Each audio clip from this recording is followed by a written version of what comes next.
এত বড় বড় প্লেয়ারের বল ফেস করবেন, তখন কি আসলে ভয় লাগতো? ফাস্ট বোলারকে অত ভয় পেতাম না যে বাউন্সার মারলে আমার গায়ে লাগবে তা না, বিকজ উইকেট কিপার ছিলাম। তো আমার মনে হয় যে এই মুহূর্তে নাহিদ রানা সাথে আপনি যারা কথা বলছেন শরীফুল, হাসান মাহমুদ, এটা একটা বেশ ভালো একটা গ্রুপ আসছে। আমার মনে হয় যে লম্বা সময়ের ঘোরা হতে পারে তারা। টেন্ডুলকারের ব্র্যান্ডিং ভালো, মিডিয়াকে যদি বাদ দেন, অ্যাজ এ ম্যাচ উইনার হিসেবে আমি ব্রায়ান লারাকে এগিয়ে রাখবো। আপনি প্রচুর স্লেজিং করতেন। আকরাম ভাই নিজেদের বলছে, এই দোয়া করিস দোয়া করিস, এটা দোয়া করিস। আজ কি আমি কি দোয়া করবো? আপনি চাই যা উইকেট হোক। বুলবুল ভাইকে আমি আল্লাহ লেখা দেখতে দেবো না। এই জাস্ট একদম বুলবুল ভাইয়ের পাশে, যেহেতু উইকেট কিপার আমি, এই বুলবুল ভাই খুঁজে বেড়াচ্ছে আল্লাহ কোথায় লেখা। ইঞ্জি ভাই আপকো, মানে আপনি সবাই আলু কেন বলে, ও তো আরও খেপে একাকার, পরে আমাকে মারতে যাবে। একজন ক্যাপ্টেন হওয়া বা ন্যাশনাল টিমের প্লেয়ার হওয়া কিন্তু খুব ডিফিকাল্ট। আপনি হার্ড ওয়ার্ক করে ওখানে অ্যাচিভ করা যাবে, কিন্তু বোর্ড ডিরেক্টর কিন্তু আপনি ধরেন সেটা যেভাবে হোক আপনি পলিটিক্স করে হোক বা যেভাবে হোক আপনি হয়ে যেতে পারবেন। বিডি ক্রিক টাইম চিট চ্যাটে সবাইকে স্বাগত জানাচ্ছি আমি তাই বনত। বাংলাদেশ ঐতিহাসিক টেস্ট জিতেছে অস্ট্রেলিয়ার সাথে, সেই টেস্ট নিয়ে তো আলোচনা হবেই। একই সাথে এমন একজন মানুষ রয়েছেন আজকে আমাদের সাথে স্টুডিওতে, যিনি বাংলাদেশের ক্রিকেটের সাথে ওতপ্রোতভাবে জড়িয়ে আছেন। ইনফ্যাক্ট এখন না থেকেও আছেন। বাংলাদেশের ক্রিকেট যতদিন থাকবে এই মানুষটাকে আমরা স্মরণ করব। একদম স্ট্রেইট কানাডার ক্যালগেরি থেকে এসে বিডি ক্রিক টাইমের স্টুডিওতে টপকে পড়েছেন সাবেক ক্যাপ্টেন, সাবেক board director Khaled Masud pilot. আপনাকে স্বাগত জানাচ্ছি। ধন্যবাদ অনন্ত ভাই। আপনার কেমন গেল কানাডার ট্রিপটা, একটু শুনি ছোট্ট করে। আলহামদুলিল্লাহ খুব সুন্দর, বিকজ আমার ছেলে ওখানে থাকে ক্যালগারিতে। বেশ অনেকদিন আগে গেছে, ও 2019-এ গেছে, পড়ালেখা করতে গেছে। ইউনিভার্সিটি অফ ক্যালগারিতে পড়ালেখা শেষ করেছে। 2024-এর ডিসেম্বরে তার গ্রাজুয়েশন হয়ে গেছে। এখন সে ফুল টাইম জব করছে ওখানে এবং আলহামদুলিল্লাহ সে ভালো আছে। এবং গত বছরও গেছিলাম এই সময়। এই সময়টা তাদের জন্য সামার, তো এই সামারে গেলে খুব সুন্দর। এবং ক্যালগারির পাশে অনেক সুন্দর বিউটি জায়গা, আপনার ব্যানফ নামের একটা জায়গা আছে। তো চমৎকার জায়গা, মানে হিমালয়ের মাউন্টেনগুলো যেমন থাকে ঠিক আমার কাছে মনে হয় যে ওই ব্যানফ ওরকম একটা জায়গা। তো অপরচুনিটি পেয়েছি আমার ছেলে, যেহেতু তাকে ওই সুযোগে ওই জায়গাগুলো ঘোরা। এবং জ্যাসপার নামের একটা জায়গা আছে, আমার মনে হয় যে বেস্ট জায়গা। যদি কানাডার অনেক জায়গা আমার দেখার সুযোগ হয়েছে, বাট ওই জায়গাগুলো মানে দেখলে চমৎকার। আপনি অনেক ছবি তুলেছেন সেখানে, অনেক ছবি ভিডিও করছি। আপনার ছেলে বয়স কিরকম হবে, কি নিয়ে পড়াশোনা করছে? ও কম্পিউটার সায়েন্সে পড়ালেখা শেষ করেছে, এখন একটা সফটওয়্যার কোম্পানিতে জব করছে অয়েল অ্যান্ড গ্যাসে। তো ওইখানে 2 বছর ধরে কাজ করছে। তো এখানে তবে আপনাকে দেখতেই 26 বছরের মতো লাগে, টু বি অনেস্ট। মানে আপনাকে দেখলে মানে 26-27 মনে পা দিয়েছেন। কি রহস্য আপনার, এইভাবে কিভাবে বয়সটা ধরে রাখেন? অনন্ত ভাই, রহস্য কিছু না, আমি মেন্টালি ফিট থাকার চেষ্টা করি। এটা বিকজ হচ্ছে যে খেলোয়াড় যখন ছিলাম, খেলোয়াড় থেকেই তো আলটিমেটলি অনেক কিছু শিখেছি। খেলাও যেমন আস্তে আস্তে করে ইমপ্রুভ করার চেষ্টা করেছি। As a person, as a মানুষ হিসেবে চিন্তা করেছি প্রত্যেকটা জায়গা থেকে কী করে ডেভেলপ করবো। মানুষ কীভাবে কথা বলেন, মানুষ কীভাবে চলাফেরা করেন, ম্যানার যেগুলো আছে সেগুলো ডেভেলপ করা। সাধারণত নিজেকে ভালো রাখা যায় কী করে। আপনি একজন ভালো প্লেয়ার বা ভালো জায়গায় লেভেলে চলে গেছেন, আপনার সামনে অনেক বুফে খাবার থাকবে, অনেক হোটেলে অনেক রকম খাওয়া থাকবে, 100 রকম খাওয়া থাকবে, কিন্তু আপনাকে পিক করতে হবে যে আসলে কোন খাবারটা খেলে আপনি আজকে ভালো থাকবেন এবং কালকে ভালো থাকবেন। তো আমার কাছে খাবারটা মনে হয় যে ভালো থাকার জন্য, সুস্থ থাকার জন্য। আপনি খাবার পেলাম, একদম গলা পর্যন্ত খেলাম, ঝাঁপিয়ে পড়লাম, সেটা না। আমার কাছে মনে হয় যে ইম্পর্টেন্ট হচ্ছে আপনি ভালো থাকার জন্য খাওয়াটা খুব দরকার এবং হেলদি, মানে সুন্দর কোয়ালিটি লাইফ লিড করবেন। তো তার জন্য আমি 2টা কাজ করি। একটা হচ্ছে খাবার দাবারটা একটু দেখে খাই, এবং সাথে আমার রেগুলার একটা ফিটনেস ওয়ার্ক আছে। আমি মাঠে খেলতে খুব পছন্দ করি। অনেকে আছেন যে সারাক্ষণ হয়তো কাজই করছেন, বাট আমি যেভাবে হোক টাইম বের করি, রাতে ফুটবল খেলার চেষ্টা করি। বাট এমনকি কানাডায় গেছি, ওখানে যেও কিন্তু আমি ঘোরার সাথে কিন্তু স্কোয়াশ খেলতাম। যদিও আমি স্কোয়াশ কিন্তু খেলতাম না আগে, কিন্তু যেহেতু দেখলাম যে স্কোয়াশ খেলতে যেয়ে দেখলাম যে না, অনেক ফিটনেস ওয়ার্ক হয়, তো ওই সুযোগে আমি রেগুলার স্কোয়াশ খেলতাম। এবং ঢাকাতে বলেন, রাজশাহীতে বলেন, সুযোগ পেলেই আমি কিন্তু নেমে যাই 1-1.5 ঘন্টা ফুটবল খেলেন আপনি প্রচুর, আমি শুনেছি। এটা খাবারটা যদি আপনি মেনটেন করেন, সাথে যদি ফিটনেস ওয়ার্ক করেন। আর আরেকটা জিনিস হচ্ছে যে রাতে খুব ইম্পর্টেন্ট ঘুমানোর সময়, যদি ফ্রেশ ঘুমান আপনি কিন্তু পরের দিন খুব ভালো থাকবেন। আমি এটা সবসময় সমস্ত নাগরিককে বলবো, যারা আমাদেরকে হয়তো ফলো করেন, আমাদেরকে বিশ্বাস করেন, ট্রাস্ট করেন, রাতে ঘুমানোর সময় আপনাকে জিরো বানানো উচিত। আপনি কত টাকার মালিক, কত আপনার প্রপার্টি আছে, কি আছে, এগুলো ইম্পর্টেন্ট না। ইম্পর্টেন্ট হচ্ছে আপনি যে কোনো মুহূর্তে চলে যেতে পারেন, স্ট্রেস ফ্রি ভাবে ঘুমাতে হবে। আপনি যে কোনো মুহূর্তে এই পৃথিবীতে আসছেন, এটা অতিথি হিসেবে বলতে বলছি, এই পৃথিবীতে সমস্ত কিছু ব্যবহার করার জন্য ব্যবহার করবেন, কিন্তু সমস্ত কিছু মালিক আপনি না। কেউ না কেউ সৃষ্টিকর্তা হচ্ছেন মালিক, আপনি এখানে ব্যবহার করবেন। আপনি অনেক টাকার মালিক হবেন, অনেক সম্পত্তির মালিক হবেন, কিন্তু এগুলো সব ব্যবহার করবেন। চলে যাওয়ার সময় কিন্তু কিছু থাকবে না, কিছু নিয়ে যেতে পারবেন না। তো আপনি যদি ঘুমানোর আগে নিজেকে প্রিপারেশন নেন এমনভাবে যে সমস্ত কিছুর মালিক উনি, এবং আমি সমস্ত কিছু রেখে যাচ্ছি, এবং আমি একদম সাউন্ড স্লিপে ঘুমাতে চাই। ধরেন আমি সমস্ত কিছু মানে ছাড় দিয়ে কোনো কিছু আমার না, আমি জিরো, আমি একটা সাধারণ মানুষ। তাহলে দেখবেন যে আপনি যত প্রেশার আছে, এবং এটা হয়তো মানুষ অনেকে বিশ্বাস করবে যে না এটা কীভাবে সম্ভব, কিন্তু আপনি প্রেশার যদি নিয়ে সারা রাত যদি প্রেশারটা নিয়ে যদি আপনি ঘুমান, ধরেন 11টার সময় ঘুমাতে গেলেন বেডে, মেন্টাল প্রেশার হতে পারে, ফিজিক্যাল হতে পারে, মানে ফ্যামিলি প্রেশার হতে পারে, বিজনেস প্রেশার হতে পারে, বিভিন্ন রকম প্রেশার কিলবিল করবে আপনার মাথার মধ্যে, ঘুম আসতে দেবে না। ব্রেন যখন রিল্যাক্স থাকবে তখন আপনি কিন্তু আরামে ঘুমাতে পারবেন।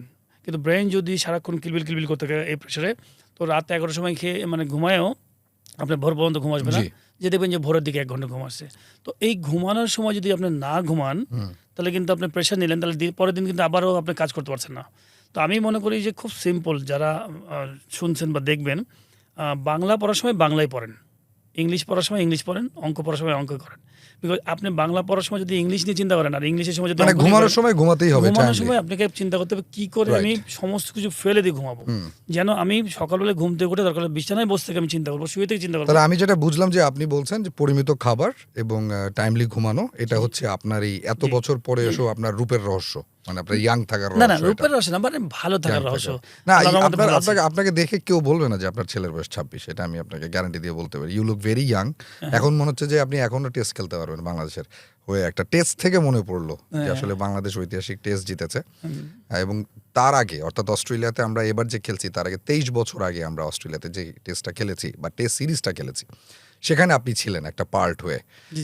বাংলাদেশের টেস্ট জয় নিয়ে তো আপনার সাথে আলাপ হবে, একটু সেই সময়ের কথা জানতে চাই। ওখানে আমরা সম্ভবত টেস্ট শুরুর আগে 3টা প্রস্তুতি ম্যাচ খেলেছি, 2টো টেস্টই আমরা ইনিংস ব্যবধানে হেরেছি। তারপর আমাদের ওয়ানডে ছিল, তার আগে আমরা একটা ওয়ানডে প্রস্তুতি ম্যাচও খেলেছি। মনে আছে আপনার ওই সময় যে ওই স্মৃতিগুলো? দেখেন ভাই, আমার অত 23 বছর আগে আসলে কিন্তু অত মেমোরিতে নাই, সত্যি কথা। হার্ড ডিস্ক একটু ফাঁকা করতে হয়। প্রথম সফর বাংলাদেশের অস্ট্রেলিয়াতে না হোক, প্রথম সবই তো প্রথম। আপনি নিউজিল্যান্ড গেছেন, সেটাও প্রথম ওই সময়। সবই প্রথম করেছেন। ইন্ডিয়া গেছেন বা আপনি ধরেন ইংল্যান্ড গেছেন, সাউথ আফ্রিকা গেছেন, সবই তো প্রথম। তো আপনি তো টেস্ট এরিনাতে, তারপর একটা আছে না রিকি পন্টিং এর সাথে খেলতে যাচ্ছে, অ্যাডাম গিলক্রিস্টের সাথে খেলতে যাচ্ছে। হার্ড ডিস্কে মনে থাকার কথা না, মানে আপনি ধরেন একটা মানুষের তো ধরেন এই যে আমার যে বয়স, এই বয়সে এত কিছু মনে থাকার কথা। আরেকটা ব্যাপার হচ্ছে, আমি লাইফের জার্নিটাকে ট্রেন জার্নির মতো মনে করি। লাইফের জার্নিটাকে যে ধরেন আল্লাহ তাআলা আমাকে সুযোগ দিয়েছিল খেলার, আমি হয়তো ওখানে খেলাধুলা করেছি, কিন্তু আমার সেকেন্ড লাইফ আছে, খেলাধুলা ছেড়ে দিয়েছি। তো খেলাধুলা ছেড়ে দিয়েছি, তার মানে খেলাধুলা শেষ, সেকেন্ড লাইফে চলে গেছি। সেকেন্ড লাইফটাকে আবার সুন্দরভাবে আপনি এনজয় করতে হবে। এত মেমোরি নিয়ে যদি আপনি যান, সেকেন্ড লাইফটা এনজয় করবেন। তারপর কিছু মেমোরি আমি চাই শুনতে। অবশ্যই কিন্তু একটা তো মনে আছে, যেমন আমরা খেলছি, আমার মনে আছে সবকিছু মনে নাই, বাট আমার কাছে ব্রিসবেনে খেলছি। ব্রিসবেনে আমাদের প্রথমে কন্ডিশনিং ক্যাম্প ছিল, ওখানে কয়েকটা প্র্যাকটিস ম্যাচ খেলেছি। অ্যালান বর্ডারের একটা গ্রাউন্ড আছে, সেই বর্ডারটা চমৎকার, ওখানে একটা জিম টিম সবকিছু আছে। ওখানে ম্যাচ খেলা শেষ করে ওখান থেকে আমরা মুভ করে চলে গেলাম হচ্ছে ডারউইনে। ডারউইন ছিল আমার মনে আছে যে ডারউইনে ওটা একটু ট্যুরিজমের এলাকা, মানুষজন বিভিন্ন জায়গা থেকে, এবং বাংলাদেশের কপালে ডারউইনই পড়ে। হ্যাঁ, মানে আলটিমেটলি ওটা প্রথম মনে ছিল আমাদের টেস্ট ম্যাচটা, প্রথম ইন্টারন্যাশনাল ম্যাচ ছিল ওখানে। তো ওইখানে খেলতে গেলাম, এবং বেশিরভাগ মানুষই শর্টস পরে, যেহেতু গরম একটু।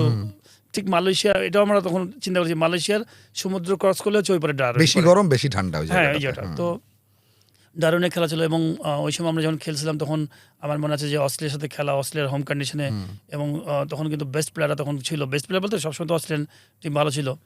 গিলক্রিস্ট, রিকি পন্টিং, স্টিভ ওয়া, তারপরে জাস্টিন ল্যাঙ্গার, সব ভালো ভালো খেলোয়াড়রা ছিল। আমার মনে আছে যে ওই সময় তখন তো আমরা ধরেন তাদের হোমে খেলতে গেছি। দুটো টেস্ট ছিল, একটা ডারউইনে প্রথম ম্যাচ খেললাম, সেকেন্ড ম্যাচ খেললাম ক্রেন্স কিন্তু চমৎকার একটা জায়গা। ওখানে একটা জায়গা আছে গ্রেট ব্যারিয়ার রিফ, ওখানে আমরা গেছিলাম, ক্রেন্সে খেলছি একটা টেস্ট, পরে ব্যাক টু ব্যাক দুটো ওয়ানডে খেলে আবার ডারউইনে একটা ওয়ানডে খেলেছি। একটু ড্রেসিং রুমে যখন অস্ট্রেলিয়ার ড্রেসিং রুমে ঢুকলেন, তাদের সাথে গল্প করলেন, মনে আছে আপনার? আসলে কিছু রিকি বন্ডিং কিছু বলেছিলেন কিনা? আমাদের তো এক্সপেরিয়েন্স কম ছিল সত্যি কথা, অনেস্টলি। আমরা তো ধরেন মাত্র খেলতে শুরু করেছি, অস্ট্রেলিয়াতে প্রথম গেছি। স্টিভর মতো মানুষের সাথে কথা বলা, বা আপনি ধরেন গিলক্রিস্টের সাথে কথা বলা, এইসব মানুষদের সাথে কথা বলা, শেয়ারিং করা, আমার কাছে মনে হয় যে ক্রিকেট তো মাঠে খেলবেন, মাঠে খেলার সাথে অফ দ্য ফিল্ডও আপনাকে কিন্তু অনেক কিছু শিখতে হবে। তারা কীভাবে পারফর্ম করে, তারা কীভাবে চলে, তাদের মানে কীভাবে হার্ডওয়ার্ক করে। আমি যেমন আমার লাইফে কিন্তু ক্রিকেট লাইফে আমি যখন খেলা শুরু করেছি, আমার কিন্তু উইকেট কিপিং কোচ ছিল না। আপনি এখন নয় অনেক রকম কোচ পাবেন, আপনি fielding coach, bowling coach, batting coach, এবং আপনি একটা টিমের মধ্যে 25 জনের মধ্যে দেখবেন যে 12-13 জন শুধু আপনার বিভিন্ন রকম সাপোর্টিং স্টাফই আছে। হ্যাঁ, সব রকম স্টাফ আছে, কিন্তু আমরা যখন খেলা শুরু করেছি 2094-95 যখন আমি শুরু করি, তখন কিন্তু উইকেট কিপিং কোচও ছিল না। একজন হয়তো মেন কোচ ছিল, উনি হয়তো মেন কোচিংটা প্র্যাকটিস করাতেন এবং ক্লাবে তাই ছিল একজন কোচ। তো কিপিং কোচ ছিল না। তো আমি আমার চলার পথে আমি প্রত্যেকটা মুহূর্তে যখন যে টিমের সাথে খেলা হতো, বিদেশি যে টিমগুলোর সাথে থাকতো, ধরেন পাকিস্তানের সাথে খেলা হলে মঈন খানের সাথে অনেক গল্প করতাম, আলাপ করতাম কিপিং করা নিয়ে, সে কী করে, কীভাবে ধরে, অনেক কিছু শিখেছি। প্যারোরের কাছ থেকে অনেক কিছু শিখেছি, অ্যাডাম প্যারোরে। তারপরে নিক্সন নামে একজন ছিল, আপনার কোচ ছিল নিউজিল্যান্ড টিমের। তো উনি আমাকে প্রথম 99 ওয়ার্ল্ড কাপে যখন আমি গেছি খেলতে, তো আমি যখন কিপিং করছিলাম, তো সাধারণত কোনো কোচ ওইভাবে বলে না। আমি নিউজিল্যান্ডের সাথে ম্যাচ খেলার পরে সে আমাকে সামহাও কীভাবে যেন দেখেছে বা বুঝেছে। 99 ইংল্যান্ডে খেলা ছিল, তো আমাকে জাস্ট বাসে ওঠার আগে 2 টিম বাসে উঠছে, আমরা হোটেলে ব্যাক করবো, ওয়ার্ল্ড কাপের ম্যাচ শেষ। উনি আমাকে বলছেন যে তোমার আমি কিপিং দেখেছি, তুমি যদি চাও তোমাকে কিছু আমি সুন্দর অ্যাডভাইস করতে পারি, তুমি যদি সময় দিতে পারো আগামীকাল সকালের দিকে। আমি তো খুবই এক্সাইটেড, অবশ্যই, বিকজ এনারা তো অনেক বড় বড় ওই সময় কোচ। তখন আমি পরের দিন আমার গর্ডন গ্রেনিজ কোচ ছিলেন, গর্ডনকে আমি বলছি, গর্ডন উনি আমাকে একটু হেল্প করতে চায়, আমাকে অ্যাডভাইস করতে চায় কিপিংয়ের উপরে, তুমি যদি একটু অ্যালাউ করো তাহলে আমি ওনার সাথে একটু আধা ঘন্টা সময় নিতে চাই। তো আমি পরে আধা ঘন্টা আমাকে উনি সুন্দর করে কাগজে লিখে বা আঁকায় টাকায় দিয়ে সব কিছু ট্রেনিং কীভাবে করবো, কীভাবে প্র্যাকটিসগুলো হবে, সেগুলো বোঝাতে। এই যে ছোটো ছোটো জিনিসগুলো আমার কাছে এখনও দেন। 99 আমি কিছু ওনার কাছে অনেক কিছু শিখেছি। ওই সব জিনিসগুলোকে কিন্তু আমাকে আস্তে আস্তে প্রকৃতি থেকে শিখেছি আমি, মানে আমার নিজস্ব করছিল না। আমি বিভিন্ন জায়গায় খেলছি, খেলতে খেলতে বিভিন্ন মানুষের সাথে গল্প করছি, কথা বলতে বলতে শিখেছি। তো আমার মনে হয় যে আমাদের কিন্তু ট্যুরগুলো কিন্তু এরকমই ছিল আগে, এবং এইটা খুবই ইম্পর্টেন্ট। আপনি যখন বড় বড় প্লেয়ারদের সাথে খেলবেন, বড় প্লেয়ার কাছ থেকে আপনি অনেক কিছু শেয়ার করবেন, তো আপনি যেন অ্যাডভান্স হয়ে যান। তো এখনকার প্লেয়ার আমি বলবো যে অনেক অ্যাডভান্স, বিকজ এখনকার প্লেয়াররা টেকনোলজি অনেক হাই, নিজেরা অনেক জেনে যায়। প্লাস আমরা যে সময় খেলেছি তখন তো বিপিএল ছিল না, তো তখন তো এত ঘন ঘন খেলা ছিল না। তো এখন এই বিপিএল ফ্রাঞ্চাইজি স্টাইলে খেলা হতে ড্রেসিং রুমে কিন্তু আপনি সবসময় বিদেশি সমস্ত বড় প্লেয়ারদেরকে পেয়ে যাচ্ছেন, বড় বড় কোচদেরকে ড্রেসিং রুমে পেয়ে যাচ্ছেন। তো বড় বড় ধরেন ক্রিস গেল, পোলার্ড বা বড় বড় যেসব প্লেয়াররা যখন খেলছে বিভিন্ন ফ্রাঞ্চাইজি লিগে, তখন কিন্তু আপনি ড্রেসিং রুমেই আপনি সবাইকে পেয়ে যাচ্ছেন, এটা আপনার পাননি, যেটা আমরা পাই না। তো ড্রেসিং রুমে তার চলাফেরা, তার সাথে যখন মিশবেন, মিশতে মিশতে আপনার কলজাও তখন বড় হয়ে যাবে, আপনার চিন্তা ভাবনা মানসিকতা বড় হয়ে যাবে। আপনি একটা সিম্পল একটা ধরেন অনন্ত ভাই, আপনি অস্ট্রেলিয়াতে ধরেন 2-6 বছর থাকেন, আপনার চলাফেরা সবকিছু চেঞ্জ যাবে, কনফিডেন্সটা বিল্ড আপ হয়ে যাবে, কমিউনিকেশন ঠিক হয়ে যাবে, আপনি ম্যানার শিখে যাবেন, অনেক কিছু শিখে যাবেন, সিস্টেম কি। বাংলাদেশে থাকলে এটা হবে না, সেটা বলছিলেন আপনি। ঠিক এনভায়রনমেন্ট, আপনি কিন্তু পরিবেশ আপনাকে অনেক কিছু শিখিয়ে দেবে। ডেভ ওয়াটমোর বলেছিলেন যে আপনি এশিয়ার সেরা উইকেট কিপার, এবং মুশফিক ইনফ্যাক্ট তার ডিসিপ্লিন নিয়ে তো অনেক আলোচনা হয়। তার আগে আপনার ডিসিপ্লিন নিয়েও একটা সময় অনেক কথা হতো যে আপনি খুবই ডিসিপ্লিন একটা লাইফ মেনটেন করেন। এখন খেলা ছাড়ার পরে সেই ডিসিপ্লিন লাইফের আমরা তো দেখছি আপনি শারীরিকভাবে কতটা ফিট। ওই সময় আসলে ডিসিপ্লিন লাইফটা, তখন তো ইয়াং ছিলেন, তখন হয়তো 20, 22, 25 ছিলেন যখন আপনি শুরু করেছেন খেলা। ওই সময় কিভাবে ডিসিপ্লিনটা আসলে মেনটেন করতেন? দেন ডিসিপ্লিন তো আসলে কাগজে কলমে লেখার কিছু না। এতে ধরেন আপনি যে বইয়ে লেখা থাকবে, আপনি সকাল 6টার সময় উঠবেন, রাত্রে 9টার সময় ঘুমাবেন, এগুলো তো আসলে কিছু না। ইম্পর্টেন্ট হচ্ছে অ্যাজ এ প্লেয়ার আপনাকে ডিসিপ্লিন হতে হবে। আপনাকে খেলার জন্য আগামীকালকে কী করে ভালো থাকবেন, আজকে কী করে পারফর্ম করবেন, এটাকে ফলো করলে আর কিছু লাগবে না। আপনি কী রুটিন ওয়ার্ক, যে আপনি কী খাবেন কী খাবেন না, কখন ঘুমাবেন কখন ঘুমাবেন না, আপনার বিবেকই বলে দেবে যে আমার এরকম পারফরমেন্সের জন্য, এরকম হার্ড ট্রেনিংয়ের জন্য। আপনি যখন ট্রেনিং করতে যাবেন, ধরেন সাপোজ ন্যাশনাল লেভেলে ট্রেনিং করছেন, আপনি কি শুধু পার্টিসিপেট করার জন্য যাবেন নাকি না চ্যাম্পিয়ন হওয়ার জন্য যাবেন? যদি চ্যাম্পিয়ন হওয়ার মতো চিন্তা করেন, মানসিকতা থাকে, তাহলে আপনি কিন্তু এক্সট্রা হার্ড ওয়ার্ক করবেন। সবাই যদি 3 ঘন্টা করে, আপনি হয়তো 4 ঘন্টা করবেন, সিম্পল। বিকজ সবাই তো 3 ঘন্টা করেই। সেই সময় যখন বিদেশি ট্রিপগুলোতে যেতেন, এই যে অস্ট্রেলিয়ার কথা জিজ্ঞেস করলাম, বা আপনার একটা 3 ঘন্টার সংগ্রামী ইনিংস ছিল সাউথ আফ্রিকার সাথে 33 রানের, আচ্ছা ভুলে গেছেন আপনি? ভুলে গেছি, হ্যাঁ। আচ্ছা, তো সেটা নিয়ে অনেক আলোচনা হচ্ছে, মাকা অ্যান্টনির বল আপনি 3 ঘন্টা কিভাবে সার্ভাইভ করেছেন। ওই সময় আসলে ট্রিপগুলো কেমন ছিল? মানে এত বড় বড় প্লেয়ারের বল ফেস করবেন, তখন কি আসলে ভয় লাগতো কিভাবে খেলবো, নাকি সাহস নিয়ে যে দূর কি আছে কপালে যে খেলে ফেলি? না, আমি ওই ফাস্ট বোলিংকে খুব একটা ভয় পেতাম না। বলতে পারেন যে আমি জোরে মারতে পারতাম না, ওরকম অ্যাটাকিং খেলা খেলতে পারতাম না, গিলক্রিস্ট বলেন বা রিকি পন্টিং। কিন্তু আমার মধ্যে একটা জিনিস কাজ করতো যে আমি ফাস্ট বোলারকে অত ভয় পেতাম না, যে বাউন্সার মারলে আমার গায়ে লাগবে তা না। বিকজ উইকেট কিপার ছিলাম, তো অনেক ফিট ছিলাম, বল খুব ভালো দেখতে পারতাম। হ্যাঁ, বল ধরতাম পিছন থেকে, তো বল দেখতে পেতাম ভালো। তো কার বল সবচেয়ে ভয় লাগে? দেন কার বল খেলতে ভয় লাগতো? না, এটা ডিপেন্ড করে উইকেটের উপরে, সার্ফেসটা কেমন। আপনি যদি ফ্লাইট উইকেট হয় তাহলে আপনি কিন্তু ভয় লাগবে না, তাহলে ব্যাটের সাধারণত সোজা সোজা বল আসবে। আপনার গ্রাস উইকেট বা এক্সট্রা বাউন্স আছে তখন একটু প্রবলেম। বাট আমার কাছে মনে হয় যে দুইজন বোলার খুব ডিফিকাল্ট টাইম পার করেছে, যেটা সবাই আমার কাছে মনে হয় ফ্লিনটফ, হারমিসন, আচ্ছা, এই দুজন অনেক লম্বা ছিল, দুটাই ইংলিশ বোলার। এই দুটো বোলার কিন্তু অনেক লম্বা, একদম টেনিস বলের মতো বল আসতো।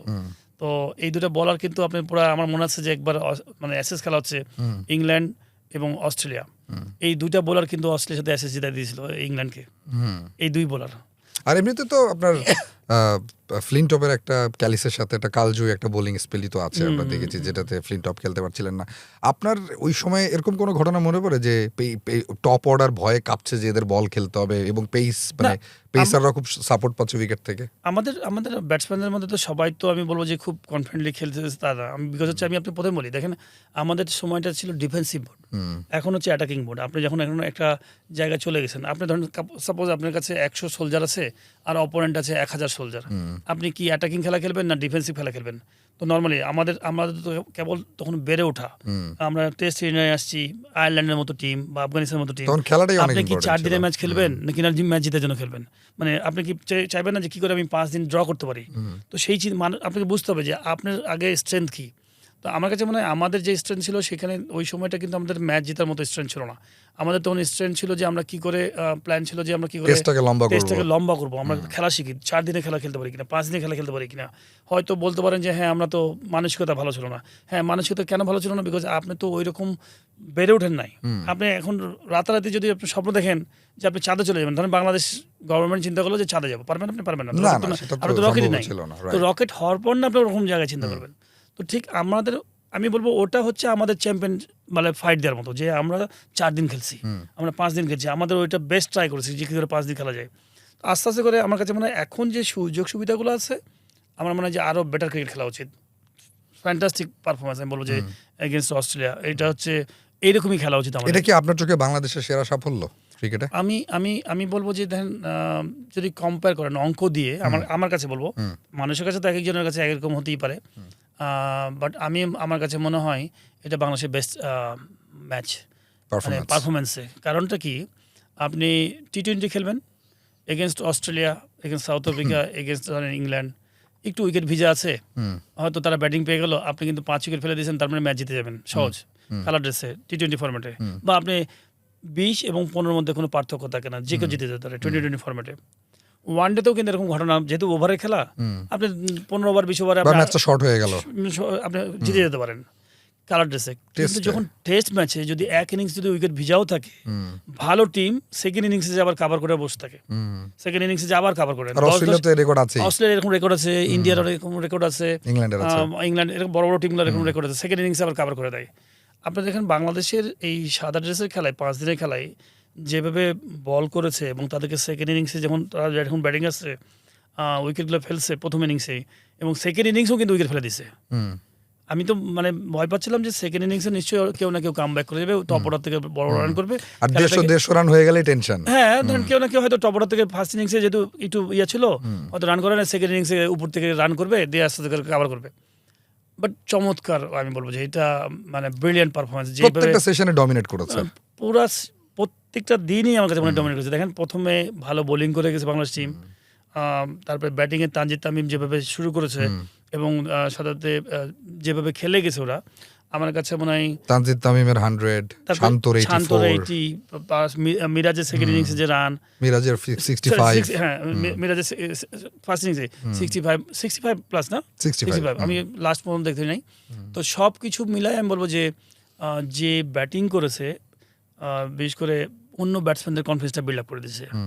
এবং সেকেন্ড ইনিংসে যখন অস্ট্রেলিয়া ব্যাটিংয়ে আসছে, মিরাজের বোলিং, শুধু আমরা কিন্তু শুধু মাত্র উইকেটগুলো দেখি, কে কত উইকেট পেল, কিন্তু অন্য বোলারগুলো যে সাপোর্ট দিল, অন্য বোলারগুলো যে আটকে রেখে দিয়েছে, সেগুলো আমরা সাধারণত দেখি না, আমরা শুধু রেজাল্ট দেখি। তো আমি মনে হয় যে পুরো টিমের পারফরমেন্সটা ছিল একদম মানে বলবো যেটা হওয়া দরকার সেরকম একটা টিম। মিরাজের মানে একজন স্পিনার 2019 এর পরে অস্ট্রেলিয়াতে 5 উইকেট নিলেন, এইটা তো মিরাজের ক্যারিয়ারের জন্য তো অবিস্মরণীয় একটা মাইল ফলক, কিন্তু অ্যাট দ্য সেম টাইম মানে এটা যে তিনি করতে পেরেছেন, আপনার কি কোথাও মনে হয় যে মিরাজকে আমরা একটু আন্ডারস্টিমেটই করি কোথাও না কোথাও? আমার মনে হয় যে দেখেন ক্রিকেটটা হচ্ছে মানে খুব ব্রেনের খেলা। তো মিরাজ খুব মানে হাইলি কোয়ালিটি প্লেয়ার আমার কাছে মনে হয়। তার যে অ্যাবিলিটি আছে তার বেস্টটা ট্রাই করে। গঠনের দিক দিয়ে কিন্তু অনেক বড় না, মানে আপনি যদি মানে তার শারীরিক Height গঠন, অত বেশি হাইট, ভালো না, হ্যাঁ। অনেক পাওয়ার শর্টস আছে তা না, কিন্তু ওর কিন্তু লিমিটেড কিছু জিনিস আছে। কিন্তু মাথা খুব ভালো। মাথা খুব ভালো। আপনি ওই লিমিটেশনের মধ্যে থেকে ও কিন্তু নিজেকে ম্যাক্সিমাম ইউটিলাইজ করা জানে এবং অনেক ব্রেনি একজন খেলোয়াড়। মানে কখন কোন সময় কীভাবে খেলতে হবে, বিশেষ করে এই ধরনের যে খেলাটা খেলেছে, ইনিংসটাকে পার্টনারশিপটা বিল্ড আপ করেছে এবং বোলিংটা অনেক ম্যাচিওর বোলার, মানে ব্যাটসম্যানকে লিড করতে পারে, বোলিং ডেলিভারির সময় ব্যাটসম্যানকে লিড করতে পারে যে কোন জায়গায় আমি 2000 টেস্ট রান, 200 উইকেট, স্ট্যাটই বলে দেয় যে হি ইজ ওয়ান্ডারফুল। হাসান মাহমুদকে কেমন লাগছে আপনার রিসেন্টলি? খুব ভালো। আমার কাছে কেমন লাগছে আমি বলবো যে দেখেন, ম্যাচ তো দেখলাম যে যে ধরনের বোলিং করেছে, চমৎকার বোলিং, এবং এই ধরনের উইকেটে যে জায়গায় বল করা উচিত এবং যে কোনো ব্যাটসম্যানের জন্য ডিফিকাল্ট টাইম পার করতে হবে, হাসান কিন্তু সেটাই করেছে। আমি আমি আমি মনে করি যে যে বোলিংটা করেছে এটা শুধুমাত্র একটাই জিনিস আমি শুধু দোয়া করবো বা আশা করি, এটা মেনটেন করা, যে এত সুন্দর একটা রিদম পেয়েছে। আপনি এগেনস্ট অস্ট্রেলিয়া এরকম একটা পারফর্ম করেছেন, এখন বাকিটা হচ্ছে আপনার ইন্ডিভিজুয়াল পারফরমেন্স, যে আপনি প্রত্যেকটা সময় আপনি নিজেকে কীভাবে মেলে ধরবেন। আপনি যেমন সুন্দর একটা রেজাল্ট পেয়েছেন, এটা আপনাকে বাড়তি অনুপ্রেরণা দিয়েছে হাসান মাহমুদকে। এখন হচ্ছে বাদবাকি সময় হচ্ছে আপনাকে নিজে মেনটেন করা। ওই যে মানে আমরা যেমন জং পড়ে গেলে তেল দিয়ে ঘষে চকচকা করি না, ও নিজের ক্যারিয়ারটাকে এখন এরকম চকচকা করা, যে পরবর্তী সময় যেন বাংলাদেশ টিমকে এবং নিজেও যেন নিজেকে ওর ভিতরে এই ক্ষুধাটা দেখেন আপনি? ক্ষুধা তৈরি করতে হবে। ক্ষুধা তো বেসিক্যালি একজন প্রফেশনাল প্লেয়ারের মধ্যে দেখতে পাই কিনা ইম্পর্টেন্ট যে তাকেই ইম্পর্টেন্ট দেখতে ফিল হবে, করতে হবে। ফিল করতে হবে যে আমি কি শুধুমাত্র বাংলাদেশ টিমে খেলবো, শুধু কি পার্টিসিপেট করবো, নাকি না চ্যাম্পিয়ন প্লেয়ার হবো। একটা হচ্ছে যে দেখেন আপনার টিমে 11 জন প্লেয়ার খেলবে, 15 জন খেলবে, কিছু কিছু প্লেয়ার থেকে যারা পার্টিসিপেটিং প্লেয়ার, যারা হচ্ছে শুধু পার্টিসিপেট করবে, আর কিছু প্লেয়ার থেকে না আমি কিছু করতে আসছি। তো এই আপনাকে ওই জিনিসটাকে ওটা তৈরি করতে হয় এবং এই জন্যই আমরা মোটিভেটার বলি যে ভালো ভালো মোটিভেটার লোক থাকে, বা আপনি ধরেন পাশে আপনি ভালো সার্কেল থাকতে হবে, ভালো এনভায়রনমেন্ট থাকতে হবে, যে আপনাকে এমন একটা দুটো কথা বলবে যেন আপনি সবসময় ওই পাগলের মতো খিদা থাকবে, যে না আমি পারফরমেন্সের জন্য ভাগছি, not for money, not for অন্য কিছু। আর আর কাউন্টি খেলে আসাটা তো নিশ্চয়ই অনেক হেল্পফুল। ইংল্যান্ডে ধরেন যে কোনো প্লেয়ার যদি খেলে, আপনার নিজের ইন্ডিভিজুয়ালি আপনার মানে আমি বলবো ডেভেলপ হয়। আমি বলবো বেসিক জিনিসগুলো খুব ডেভেলপ করে, বিকজ হচ্ছে যে ওখানে কালচারটা, ক্রিকেট কালচারটা এমন যে আপনি ক্রিকেটের অবকাঠামো থেকে শুরু করে সব কিছু মিলে আপনি একদম পুরো গ্রামাটিক, আপনি নিজেকে ইমপ্রুভ করার জন্য সুন্দর জায়গা।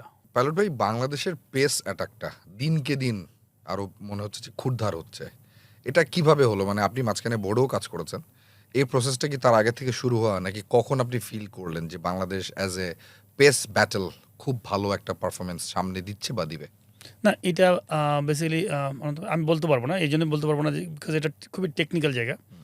বিশেষ করে যারা পেস বোলিং ডিপার্টমেন্টে যারা আছেন, ন্যাশনাল টিমে যারা কোচিং করাচ্ছিলেন এবং কোচ যারা আছেন, তারা হয়তো রাতারাতি শর্ট টাইমের মধ্যে কিন্তু আপনার রেজাল্ট আসে না। আপনি বলতে পারবেন না যে একদিনের হয়ে গেছে, হয়তো দেখা গেল যে হয়তো 3-4 বছর 5 বছর আগে থেকেই হয়তো এই প্রসেসিংটা চলছিল। অনেক ক্যাম্প হয় অনেক সময় পেস বোলারদের, এই সব জায়গা থেকেই দেখা গেলো যে আস্তে আস্তে করে আপনি তারা অনেক ইমপ্রুভ করেছে। আর আপনি সময়ের সাথে অনেক সময় দেখবেন যে সময়ও থাকে একটা, দেখবেন যে এক সময় একই সাথে দেখবেন যে বেশ কিছু ভালো ভালো জিনিস চলে আসে। তো আমার মনে হয় যে এই মুহূর্তে নাহিদ রানা সাথে আপনি যারা কথা বলছেন, শরীফুল, হাসান মাহমুদ, এটা একটা বেশ ভালো একটা গ্রুপ আসছে। এই গ্রুপটা আমার যদি মনে হয় যে যদি একটু ফিট থাকে এবং কন্টিনিউ করতে পারে এবং ব্যাকআপ প্লেয়ার যদি আস্তে আস্তে আসতে থাকে, আমার মনে হয় যে লম্বা সময়ের ঘোরা হতে পারে তারা। তো অনেক সময় হয় না যে সাকিব ধরেন আসছে, একটা আচমক সাকিব মাশরাফি আসছিল, তামিম মুশফিকেরা একসাথে আসছিল, তো এরকম হয়তো একসাথে আসছে, বাট এটাকে ধরে রাখাটা খুব ইম্পর্টেন্ট। আসছে কিন্তু এমন না হয় যেন ওই দিন 2-1 বছরের মধ্যে আবার ইঞ্জুরি থেকে আবার সব বেরিয়ে চলে আছে। এটাকে মেনটেন করা এবং পিছনে ব্যাকআপ তৈরি করা, তাদেরকে আবার পুশ করা, তারাও যেন হালকা হতে না পারে, যে না আমি একটা ম্যাচ খেলাম রেস্ট নেবো, 2টা ম্যাচ খেলাম রেস্ট নেবো। তাদের পিছনে যদি প্রেশার থাকে, তারাও কিন্তু নিজেকে মেনটেন করার জন্য আরো বেশি। বাংলাদেশের পেস ব্যাটলে আমার মনে হয় স্বর্ণালী যুগটা চলছে, যে একের পর এক পেসারদের। আমি এখানে ছোট একটা অ্যাড করি, যেটা দেখেন ইন্ডিয়াতে কেন এত রেজাল্ট ভালো হয়। ইন্ডিয়াতে দেখবেন যে ইন্ডিয়াতে যারা খেলছে এবং পিছনে ব্যাকআপ প্লেয়ার এত বেশি হয়ে থাকে যে ওই মেন প্লেয়ার কিন্তু রিল্যাক্স করার টাইম নাই। তো প্রেশার সবসময় পিছন থেকে চলছে।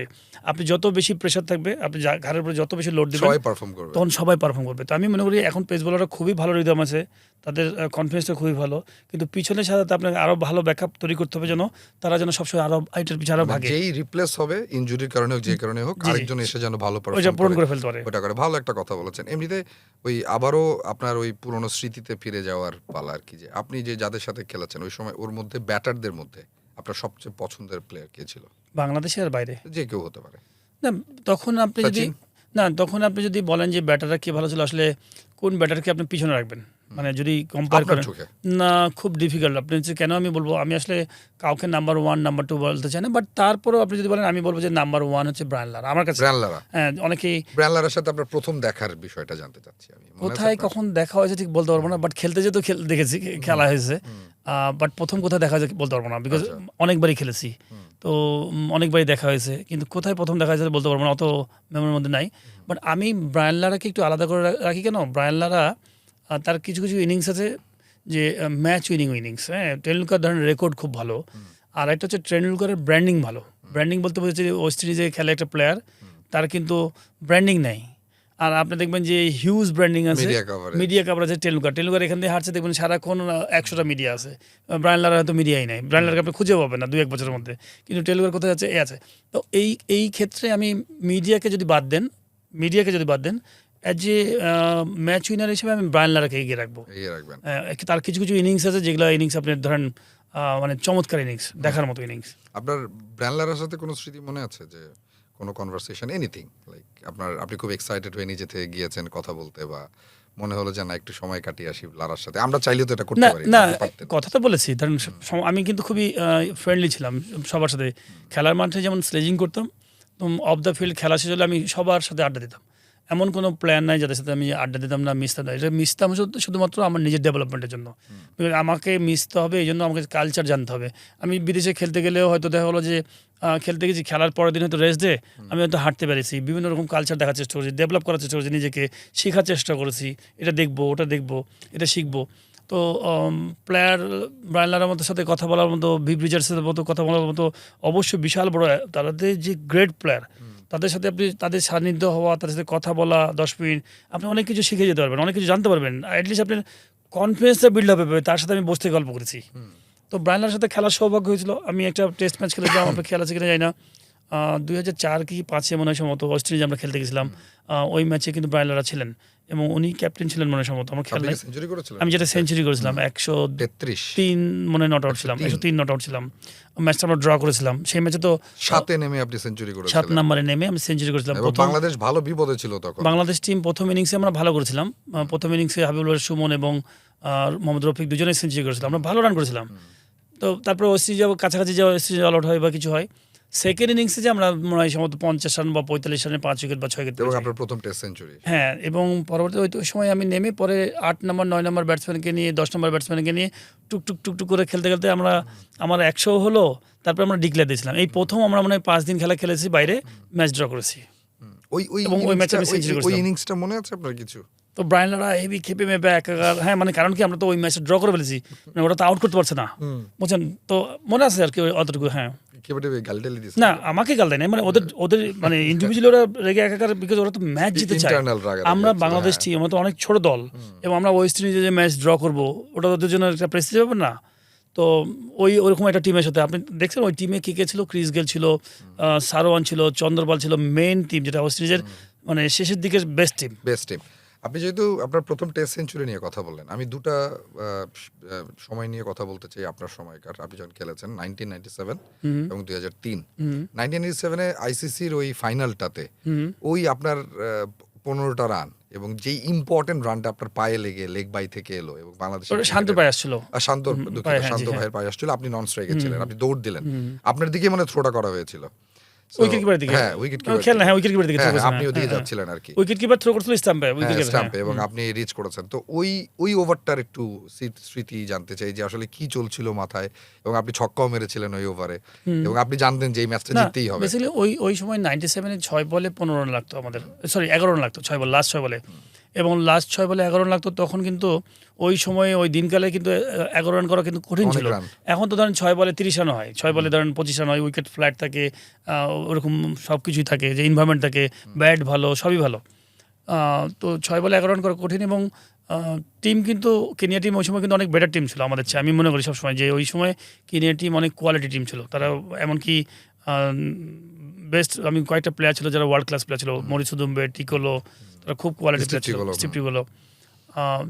ফার্স্ট বলে আমি আসলে বাইরে কী হচ্ছে আমার অত খেয়াল নাই, আমার মনে ছিল যে আমি ব্যাটিং করছি এবং আমার মধ্যে খুব একটা আত্মবিশ্বাস ছিল ওই টুর্নামেন্টেই। ওই পুরো টুর্নামেন্টে আমি ভালো কিপিং করেছিলাম। এমনও আছে যে একটা ম্যাচ আমি নামছি, 1 বল খেলছি, একটা 6 মারছি লিগের খেলায়।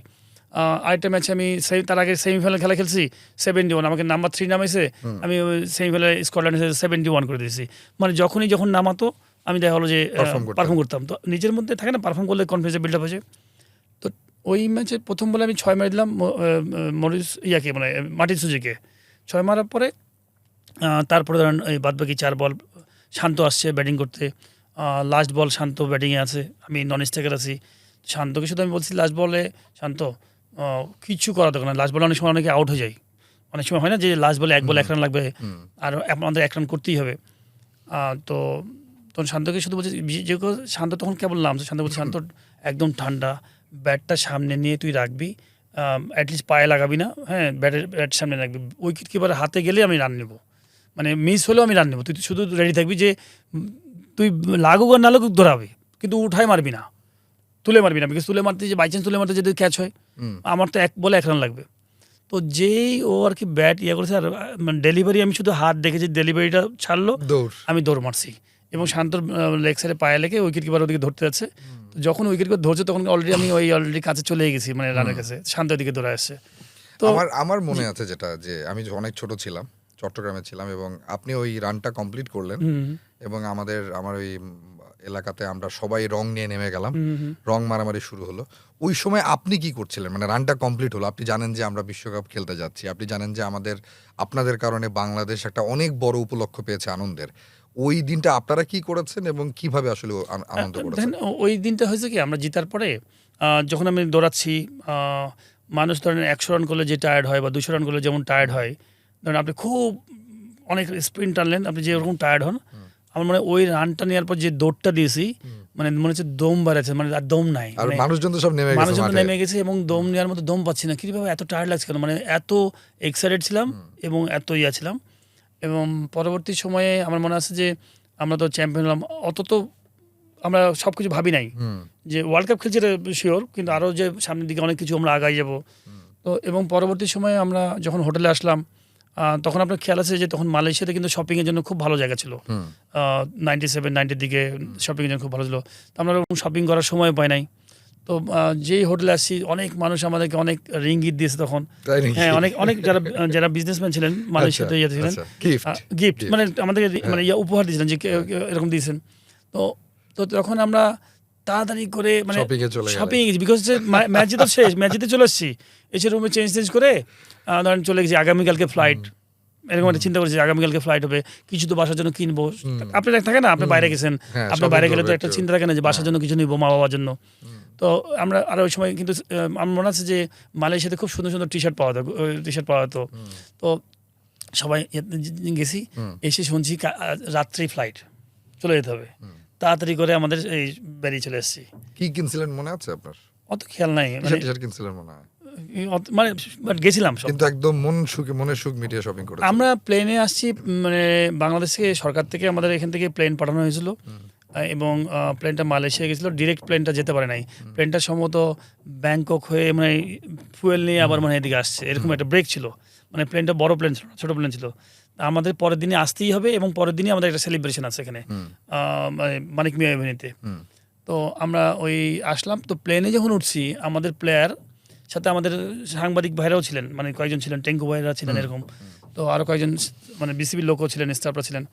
তো প্লেনে যখন উঠছি, প্লেনের ভিতর মনে হচ্ছে বাসের মতো, লাগেজ তো অত জায়গা নাই রাখার, তো প্লেনের মধ্যে সব লাগেজ নিয়ে পুরো প্লেনটা যেমন মানে চার্টার্ড ফ্লাইট যেতে হয়, মানে বেসিক্যালি নিজের মতো করে আপনি চলে আসছেন, তো মানে সব নিজেরই, হ্যাঁ, মানে যার যেমন যার যা মন কেনাকাটা চাচ্ছে, সব হ্যাঁ, একটা ঢুকেছে। কিছু লাগেজ দিয়েছে, কিছু হাতে নিয়ে উঠে হ্যাঁ। প্লেনের মধ্যে রেখে দিয়েছে পিছন দেশে সাইডে। যখন নামলেন হ্যাঁ। তখন আসলে যে আপনি বললেন যে একটা অভ্যর্থনা ছিল আপনাদের এবং হুম, হুম, দেশের মানুষ তখন ক্রেজি হুম, হুম। আপনাদেরকে নিয়ে, মনে আছে কিছু এসব? আমার মনে আছে বলতে কি, আমরা যখন আসি এবং প্রথমে তো আমরা আসলাম, আসার পরে যখন মানিক মেমোরিতে সেলিব্রেশনের জন্য নিয়ে আসা হলো, আমার মনে আছে যে আমি এত মানুষ আসলে কখনো দেখি নাই।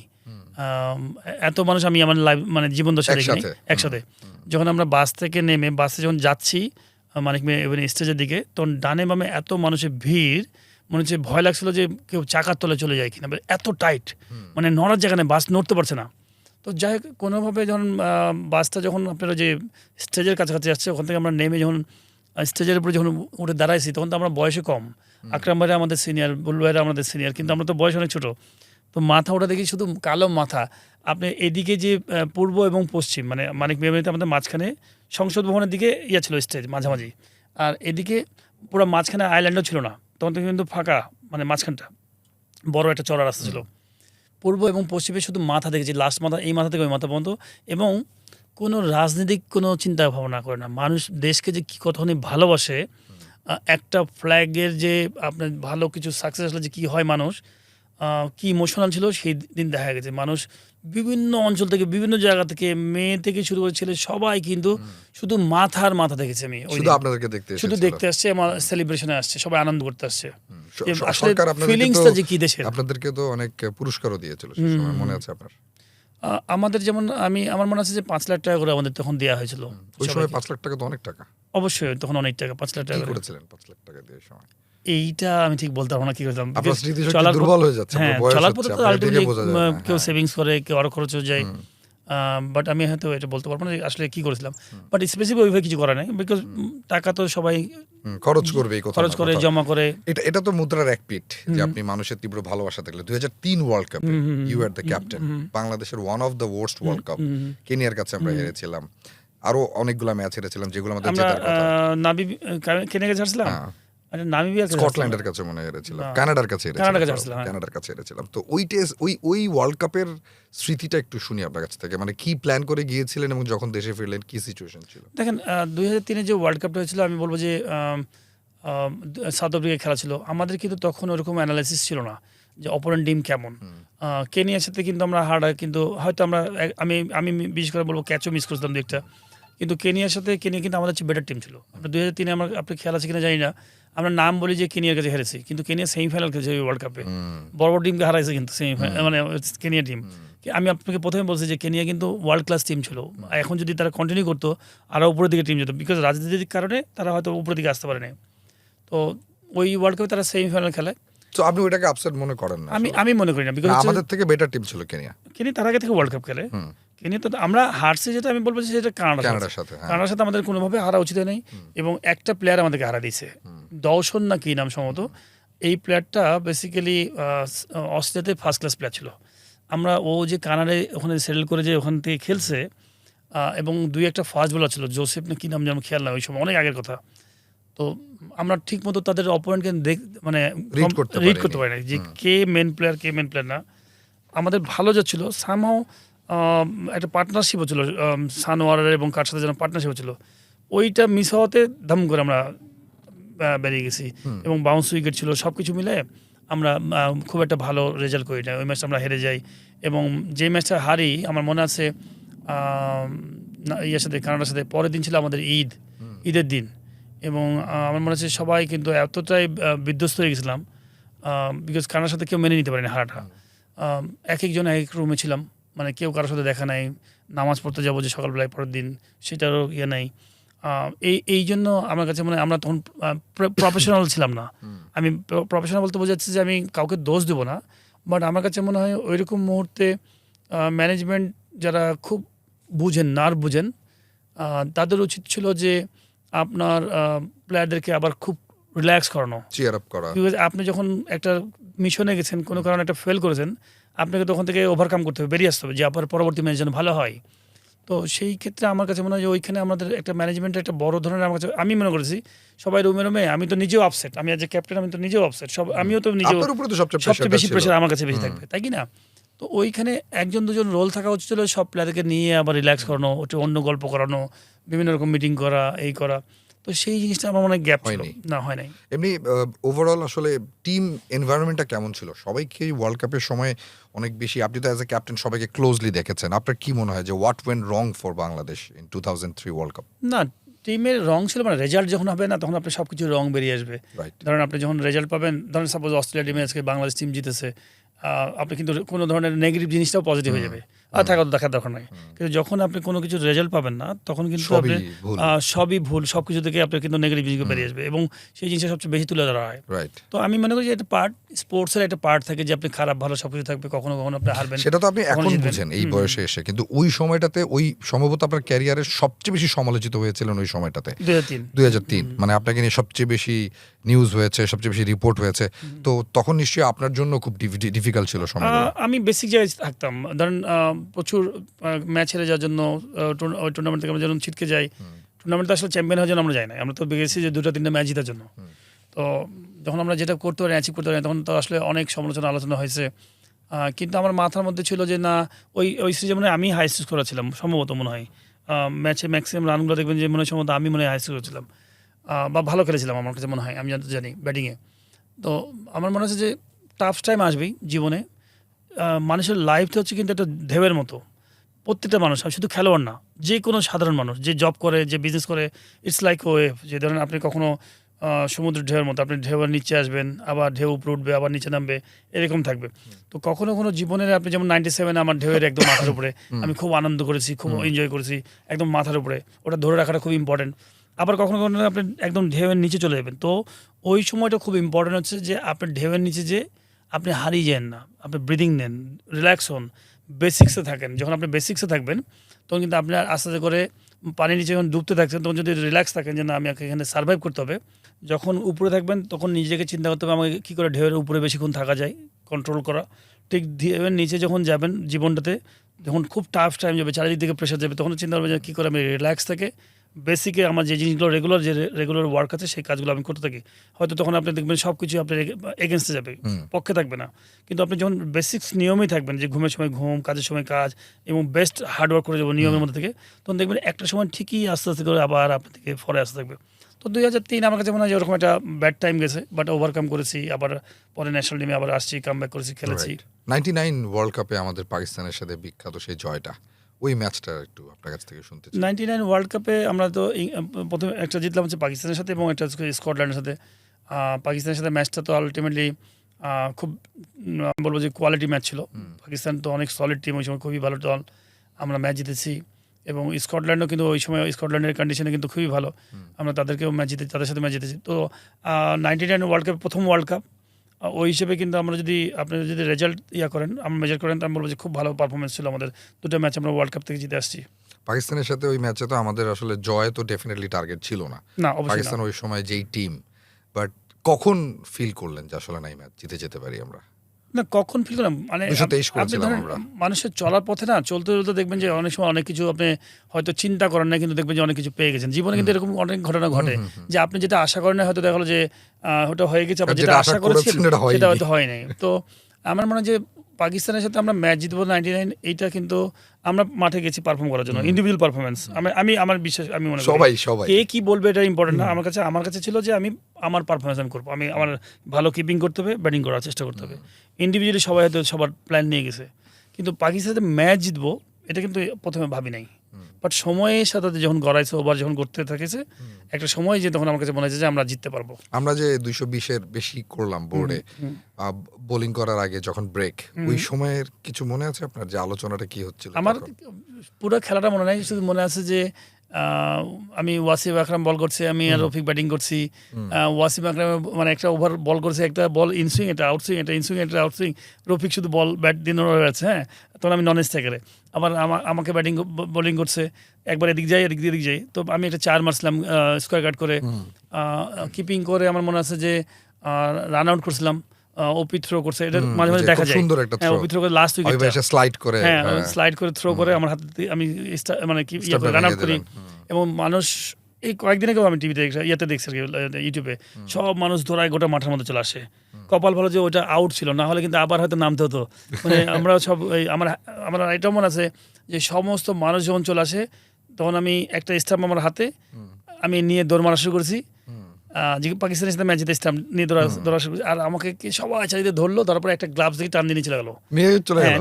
একটা গ্লাভস নিয়ে চলে গেছে, শুধুমাত্র আমার একটা গ্লাভসই ছিল, পরে ওটা আমি সোভিনির হিসেবে রেখে দিয়েছি।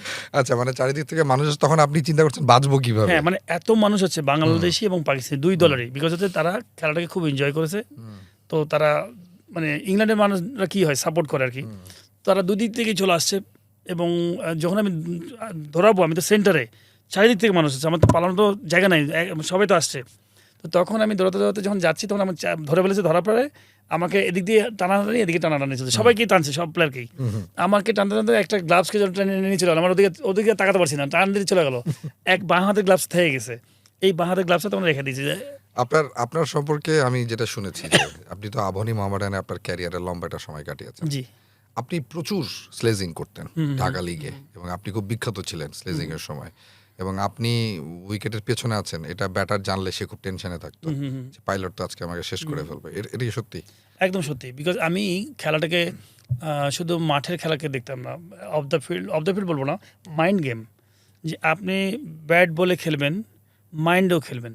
বড় বড় সময় যুদ্ধ যখন হতো, তখন ওই যুদ্ধের কথার মধ্যেও কিন্তু অনেক আওয়াজ থাকতো। তা আপনি তো খেলতে আসছেন না, আপনি কতখানি টেস্ট প্লেয়ার বলে কথা আছে। টেস্ট প্লেয়ার মানে কি, আপনি সব জায়গা থেকে টেস্ট পাস করে আসছেন, ব্যাটে বলে সব জায়গা থেকে পাস করে আসছেন, তারপরে আপনি টেস্ট প্লেয়ার, সব কিছু সার্ভাইভ করা। তো আপনি যখন খেলতে আসেন, তখন আপনি ব্যাট বল দিয়ে তো খেলছেন, আপনাকে সাথে যদি এমন কোনো কথা বললাম যে কথাতে আপনি হয়তো খেপে যে রাগ করে আপনি মারতে যে আউট হলেন, এটা আমার জয়, আপনার দুর্বলতা। তো মানসিকভাবেও জিততে হবে। হ্যাঁ, জিততেই হবে, বিকজ আপনি তো মেন্টাল গেম, আপনি তো সমান সমান, ধরেন আপনিও দুই আমিও দুই। আমি এমন কিছু হতে হবে যেটা আপনার থেকে একটু বেটার হতে হবে, আমি কিছু এমন কিছু করবো যেন আপনি ভুল করেন। তো ওই ভুল করানোর জন্য তো আপনি কিছুটা মাইন্ড গেম, মনস্তাত্ত্বিক লড়াই। হ্যাঁ, আপনি কোট আনকোট আপনি কি বলতেন আসলে ওই সময়? মানে গালিগালাজ করতেন? আপনার ওষুধ কি সব কি একরকম? আপনি ধরেন 5 জনের জ্বর আছে, 5 জনে কি প্যারাসিটামল খাবে? সবাইকে আপনি এক ওষুধ দিতেন না? প্যারাসিটামল দিবেন না তো, যার যেমন ওষুধ তাকে তার মতো ওষুধ দিতে হবে। এটা বেসিক্যালি তাই আমি মনে করি যে মানে ধরেন যে কোনো মানুষকে যদি আপনি মানে অ্যাডভাইস করেন, বুঝতে হবে, আপনি বুঝতে হবে যে ওই মানুষটা কি জিনিসটা নিতে পছন্দ করে, তাকে সেভাবে অ্যাডভাইস করবেন। সবাইকে ঢালাভাবে একই রকম কথা বললে তো হবে না, এটা হবে না। সবচেয়ে প্রিয় কে ছিল আপনার স্লেজিং এর ক্ষেত্রে, যে আজকে ও আসবে, ওকে পাইছি আমি, এরকম না, আমাদের অনেক মজা হতো। মজা বলতে বোঝাচ্ছে যে ধরেন আমরা যখন খেলতাম, আমাদের সিনিয়র কিছু প্লেয়ার ছিল, জুনিয়র প্লেয়ার তো ছিল, বাট সিনিয়রদের যাদেরকে সবসময় আমরা মনে করতাম, যাদের খেলা দেখে আমরা বড় হয়েছি, যেমন লাইক আকরাম ভাই, বুলবুল ভাই। আকরাম ভাই ব্যাটিংয়ে যখন নামতো, আমি ধরেন যদি আকরাম ভাইয়ের এগেনস্টে খেলেছি, যখন ম্যাক্সিমাম টাইমে আকরাম ভাইয়ের পক্ষে খেলেছি, তো কিপিংয়ে যদি থাকতাম, আকরাম ভাই নামছে, তো আকরাম ভাই দোয়া পড়তে পড়তে নামতো। এটা যে মুসলমান আমরা সবাই কিন্তু মানে একটা মনোযোগ থাকে আলাদা, দোয়া পড়তে পড়তে নামে। ব্যাটিংয়ের সময় সারাক্ষণ দোয়া পড়তে থাকতো আকরাম ভাই, হ্যাঁ মানে ব্যাটিংয়ে। হ্যাঁ, আর আমি যখন কিপিং করছি, স্পিন হয়তো ওনার পিছনে দাঁড়াইছি, আকরাম ভাই বলতো, আকরাম ভাই নিজে থেকে বলছে, এই দোয়া করিস, একটু দোয়া করিস। কি আমি কি দোয়া করবো? আপনি চাই যা উইকেট হোক, উইকেট পড়ুক। তো যাই হোক, মজা করতাম অনেক। তখন আকরাম ভাইয়ের সাথে ইচ্ছা করে আমি কথা বলতাম যেন দোয়া পড়তে না পারে।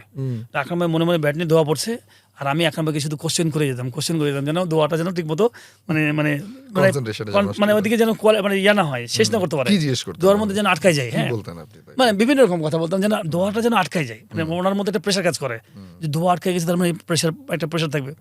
তো ঠিক এরকম করতাম। আমার মনে হচ্ছে বুলবুল ভাই যেমন ইয়েতে আমাদের যে গুলিস্তানে যে স্টেডিয়ামটা আছে, ব্যাটিং করতো, এবং আপনার মনে আছে যে আমাদের যে জাতীয় স্টেডিয়াম যেটা গুলিস্তানে, তো ওইখানে তাকে 6 মাস ফুটবল, 6 মাস ক্রিকেট হতো। তো বুলবুল ভাই যখনই ব্যাটিংয়ে আসতো, তখন এই ঠিক বুলবুল ভাই যখন পল্টন সাইডে যখন ব্যাটিং করতো, তো তখন ওই দিক থেকে ঠিক বুলবুল ভাই পিছনে এইভাবে তাকাতো, পিছনে আল্লাহ লেখা আছে, বাইতুল মোকাররমে বিশাল বড় একটা আল্লাহ লেখা আছে, এটা সবাই জানেন, নামাজের সময় টিভিতেও দেখা যায়। তো বুলবুল ভাই ব্যাটটা নিয়ে এই ব্যাটিংয়ে নামার সাথে প্রত্যেকবার এরকম আল্লাহ লেখাটা দেখতো। তো আর আমি তখন কিপিংয়ে বুলবুল ভাইয়ের পিছনে থাকতাম, আমি করতাম কি, আস্তে বুলবুল ভাইকে আমি আল্লাহ লেখা দেখতে দেবো না, এই জাস্ট একদম বুলবুল ভাইয়ের পাশে, যেহেতু উইকেট কিপার আমি, এই বুলবুল ভাই খুঁজে বেড়াচ্ছে আল্লাহ কোথায় লেখা, হ্যাঁ দেখতে দেবো না। তো এইরকমভাবে মানে জ্বালাতাম যেন তার মধ্যে একটা মানে ভয় কাজ করে, যেন আমি তো দেখতে পেলাম না কিছু একটা যদি হয়ে যায়। তো এইরকমভাবে অনেক কিছু থাকতো, বাট তারা গ্রেট প্লেয়ার ছিলেন, ওর মধ্যে থেকে অনেক কিছু। মানে আপনি সিনিয়রদের জ্বালিয়ে বেশি মজা পেয়েছেন? অনেক মজা, জুনিয়রদেরকে তো জ্বালানো যায়, জুনিয়র তো নরমাল, জুনিয়রগুলো তো নরমাল। হ্যাঁ, আপনাকে কে জ্বালিয়েছে? কারণ আপনি যেহেতু সবচেয়ে বেশি স্লেজিং করতেন। আমি আবার উল্টা, যেটা হচ্ছে আমি বলি আপনাকে, আমাকে আবার কেউ জ্বালালে পরে আমি খুব মজা পেতাম। মানে আমি একটু কথা বলতে পছন্দ করতাম, আমি চুইংগাম চিবাতাম, মানে যদি মুখে যদি চুইংগাম না থাকতো, আমার ব্যাটিং মানে আমি ফিল্ডিং বা কিপিং করতে ঝামেলা হতো। মানে চুইংগাম হচ্ছে আমার একটা রিদম, মুখের মধ্যে চুইংগাম, আমি খেলছি, কথা বলছি, চুইংগাম। আর সেকেন্ড হচ্ছে যে ধরেন আমি ব্যাটিংয়ে গেছি, আমাদের ম্যাক্সিমাম প্লেয়াররা সবাই জানতো যারা লিগ খেলার সময় যে আমি কথা বললে ফ্রি হয়ে যাই, রিল্যাক্স হয়ে যাই। তো আমি যে ব্যাটিংয়ে গেছি আমাকে সবাই যারা বুঝতো অপোনেন্টে এই সবাই ইশারা করতো কথা বলা যাবে না। তো আমি যে দেখালো নামছি, নামার পরে দেখালো যে কেউ কথা বলছে না, চুপচাপ, ঠিক আছে, আম্পায়ারের সাথে দুটো কথা বলা শুরু করেছি। আপনি কথা বলতে আমি আম্পায়ারকে জিজ্ঞেস করছি, ভাই কী খবর, আপনি কেমন আছেন, কী খবর, এই শুরু করতাম। তারপরে হয়তো দেখালো যে তাও আমি রিল্যাক্স হতে পারছি না, বিকজ আম্পায়ারের সাথে ভদ্র কথা হচ্ছে, তো মানে ভদ্র কথা দিয়ে আমি আবার রিল্যাক্স হতো না, মানে বুঝছেন। তো আমি তখন ভদ্র কথা দিয়ে রিল্যাক্স হতে না, পারবেন অনেক সময় না, আপনাকে তো আগুন ধরাতে হবে, আগুন ধরালে আপনি তখন মানে চিৎ চার্জ আসবে। আপ হওয়ার জন্য আপনার হ্যাঁ, আপনি চার্জার হবে, আগুন ধরাতে হবে তো আপনার শরীরের মধ্যে, যে কেউ কোনো গালি দিয়েছে, খেপে যে আপনি শুরু করলেন, মানে দেখ। কিন্তু আপনাকে কেউ গালি দিতে পারতো, সাহস না, পেতো? তখন করতাম কি জানেন, তখন এই আম্পায়ারের সাথে একটু সম্পর্ক করার পরে আস্তে করে নন স্ট্রাইকার থেকে মিড অনে যে দাঁড়ায় আছে বা মিড অফে যে দাঁড়ায় আছে তাকে আস্তে ধম করে গালি দিয়ে দিতাম। হ্যাঁ, মানে এমন একটা গালি দিতাম সে যেন আমাকে উল্টা গালি দেয়। স্যার কি করলো, স্যার এটা আর কি বলেছে। আপনি কি গালি শুনলে চার্জ আপ হইতেন? হ্যাঁ, তো আমাকে যখন একটা ঝাড়ি দিল, গাল দিল, তখন মেজাজ খারাপ হয়তো, দাঁড়া তুই আমার গালি, তুই দাঁড়া, তোকে খাটাবো। হ্যাঁ, এই যে থাকে না একটা, বোঝাতে পারছি যে রাগ তোলা, মানে আমাকে আমার মানে মনের মধ্যে একটা রাগ ওঠানো। এবং তারপর দেখা গেলো যে আমি এই জিনিসটা খুব এনজয় করতাম। পরে দেখা গেলো যে কিছু বল খেলতে খেলতে খেলতে খেলতে দেখা গেলো যে ওদের সাথে গল্প করতে করতে ওরা তখন আর ভুলেই গেছে যে আমার সাথে গল্প করা যাবে না, এই গল্প করতে তো ব্যাটিং করে ফেলতাম।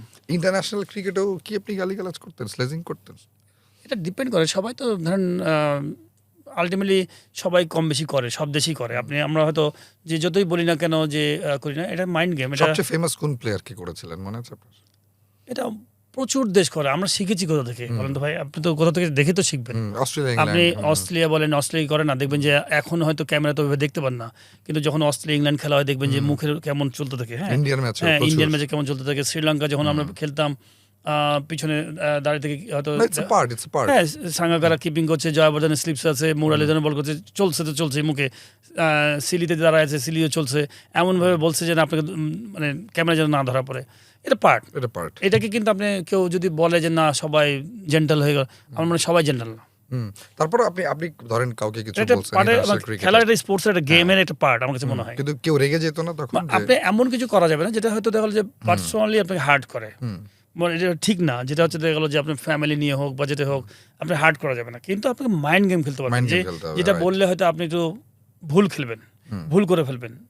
তারপর হয় না যে আমরা তো ওই সময় মিনস ছিলাম, আমরা তো ছোট দল ছিলাম, তো ওই বড় দলের বড় প্লেয়ারকে কিছু বললে আবার বড় প্লেয়ার খেপে যেত না, যে আমাকে খেলার মাঠে তো বড় প্লেয়ার ছোট প্লেয়ার বলে কিছু নাই, বড় প্লেয়ার ছোট প্লেয়ার মাঠের মধ্যে কিছু নাই। আপনি বললেন, আপনি বরঞ্চ আরো মজা পেলেন, কারণ কি আপনি ছোট প্লেয়ারে যখন বড়কে বলবেন, বড় কিন্তু ভচকাই যাবে বলতে বলেছে যে ইস, আমাকে বললো এটা। Mentally হ্যাঁ, পিছিয়ে যেমন যাবে। সাপোজ একটা কথা আমার মনে আছে যে মুলতানে খেলা হচ্ছে আমাদের টেস্ট ম্যাচ, যে ম্যাচটা ইনজামুল হক ড্র করে দেয়, খেলাটা জিতাই দেয়। হ্যাঁ 2006 2000 ইয়েতে পাকিস্তান মুলতান টেস্ট। মুলতান টেস্ট। তো পাকিস্তানের খুব খারাপ অবস্থা সময় যাচ্ছে, এবং বিশেষ করে ইনজামুল হক রান করছিল না, বেশ কিছু ম্যাচ ধরে ইনজামুল হক রান করছিল না। এবং ওই ম্যাচটা যতদূর আমার জানা ছিল যে ওটা লাস্ট ম্যাচ ছিল ইনজামুল হকের, যে না রান করলে ড্রপ পড়বে। ওই ম্যাচটা সে অসাধারণ খেলা খেলে। তো আমি যেহেতু সে ব্যাটিং করতে আসছে, তো আমি ব্যাটিং করতেছে, মানে সেও বুঝতে পারছি খুব টেনশন আছে, ব্যাটে বলে লাগছে না প্রথমে। তো আমি কিপিং করতে করতে মানে যখনই আসছে সাদাতে বলছি ইঞ্জি ভাই সারাক্ষণ জ্বালাচ্ছি, ও চুপচাপ খেলে। আপনি দেখলে অনেক প্লেয়ারকে দেখলে বুঝতে পারবেন কারা কারা চুপচাপ শুধু ব্যাটিং করতে চায়। তো ইঞ্জামুল ভাই তখন বোঝা যাচ্ছে যে সে রিল্যাক্স চুপে চুপে ব্যাটিং করতে যাচ্ছে, মানে কোনো কথা বলবে না, চুপচাপ ব্যাটিং করে। আমি সারাক্ষণ স্পিনে, রফিক বল করছে, আমি স্পিনে ইঞ্জি ভাই শোনো না। তো শুনছে না, এরকম না শুনতে ইঞ্জি ভাই শোনো না। তো সারাক্ষণ জ্বালিয়েছে, খুচুর করে আছে, ওর মানে কনসেন্ট্রেশন ব্রেক করার জন্য। তাকাইছে, আমি বলছি ইঞ্জি ভাই আপকো, মানে আপনি সবাই আলু কেন বলে, মানে আলটিমেটলি ওকে আলু বলে সবাই খেপায়, মানে আলু বলে। দেখবেন যে গ্যালারিতে নামলে আগেকার হিস্ট্রিতে যে ব্যাটিং করতে নামলেই আলু বলে ডাকতো, মানে মোটা যেহেতু। তো আমি ইচ্ছা করে ওকে ইঞ্জি ভাই আলু, তো আপনাকে কেন আলু বলে, ও তো আরও খেপে একাকার, তো পরে আমাকে মারতে যাবে। তো যাই হোক, এগুলো হচ্ছে ধরেন মারতে যাবে। হ্যাঁ, তখন তো আপনি ওগুলো দেখবেন না, কে বড় প্লেয়ার কে ছোট প্লেয়ার ইম্পর্টেন্ট হচ্ছে আপনার এনিমি, আপনি তার উইকেট নিতে হবে। আপনি উইকেট নেওয়ার জন্য তাকে কিভাবে আপনি ডিস্টার্ব করবেন। মানে এইসব স্মৃতি তো আসলে চলতে থাকলে চলতেই থাকবে। হ্যাঁ, আপনার একটু সুখ স্মৃতি দিয়ে আমরা আমাদের আড্ডাটা শেষ করতে চাই। আপনি আপনার ছেলেকে দেখতে গেলেন কানাডাতে, আপনার ছেলের সাথে আপনি বেশ লম্বা একটা সময় কাটিয়ে আসলেন, গেল বছরে গিয়েছেন। এইটাই মনে হয় আপনার, এই যে আমরা ক্রিকেটার পাইলটকে চিনি, আমাদের সাবেক ক্যাপ্টেনকে চিনি, বা আমাদের সাবেক বোর্ড ডিরেক্টরকে চিনি, ওটাই মনে হয় জীবনের প্রাপ্তি না? নিজের ছেলের সাথে এই যে কিছু সময় কাটালেন, দেখেন, প্রাইসলেস এগুলো। আমি কিন্তু ওই যে আপনি প্রথমে বললেন না যে সাবেক বোর্ড ডিরেক্টর, আমি কিন্তু এই পরিচয়টা আমি অত পছন্দ করি না। আমি পছন্দ করি একজন খেলোয়াড়। আমি খেলোয়াড় ছিলাম, শেষ।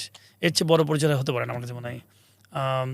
আমি একজন ক্যাপ্টেন হওয়া বা ন্যাশনাল টিমের প্লেয়ার হওয়া কিন্তু খুব ডিফিকাল্ট। আপনি হার্ড ওয়ার্ক করে ওখানে অ্যাচিভ করা যাবে, কিন্তু বোর্ড ডিরেক্টর কিন্তু আপনি ধরেন সেটা যেভাবে হোক, আপনি পলিটিক্স করে হোক বা যেভাবে হোক আপনি হয়ে যেতে পারবেন, বা ফাইন্যান্সিয়াল ম্যাটার ব্যাপার থাকে আপনি হয়ে যেতে পারবেন। কিন্তু মানে এটা আপনি শাহরুখ খান কিন্তু আপনি হতে পারবেন না। কথা আমি বুঝতে পারছি জিনিসটা, মিনিংটা। আপনি মেসি কিন্তু হতে পারবেন না। মেসি হতে হলে কিন্তু আপনাকে মেসি প্লেয়ার হয়ে যেতে হবে। মেসির ফ্যানই আলাদা। কিন্তু আপনি যদি একটা প্রেসিডেন্ট হতে চান, আপনি বিভিন্নভাবে টাকা পয়সা খরচ করে কিন্তু আপনি অনেকভাবে চলে যেতে পারবেন। বা আপনি একটা বোর্ড ডিরেক্টর, কিন্তু আপনার টাকা থাকলে আপনি কিনে নিতে পারবেন সব ক্লাব কিনে নিলেন। ধরেন আপনার কাছে কয়েক হাজার কোটি টাকা আছে, আপনি সব ক্লাবগুলো কিনে নিলেন, আপনি হয়ে যেতে পারবেন। কিন্তু আপনি তো বাংলাদেশ টিমের ক্যাপ্টেন হতে পারবেন না, এটা তো প্রাইসলেস, তাই কি না? তো আর সব এটা গেল। আর সেকেন্ড হচ্ছে আমি বলবো যে অবশ্যই আমার ক্যালগারিতে ছিলাম, চমৎকার একটা জায়গা। যারা যারা হয়তো কানাডা গেছেন, বিশেষ করে ক্যালগারিতে যারা গেছেন, আমার ছেলে ওখানে থাকে। আমার ছেলে 2019 সালে গেছে পড়ালেখা করতে। ও পড়ালেখা শেষ করেছে 24শে ডিসেম্বরে। এখন ফুল টাইম জব করছে, 2 বছর হলো অলমোস্ট। তো এখন আমি যাই, প্রত্যেক বছরে যাই এই সময়, বিকজ ওখানে সামার থাকে, ওইখানে গরমের সময়। কিন্তু ঠান্ডার সময় ওখানে -40, 43 এরকম মাইনাস থাকে। তো এটা আমাদের জন্য ডিফিকাল্ট টাইম, ওদের উইন্টারে যাওয়া।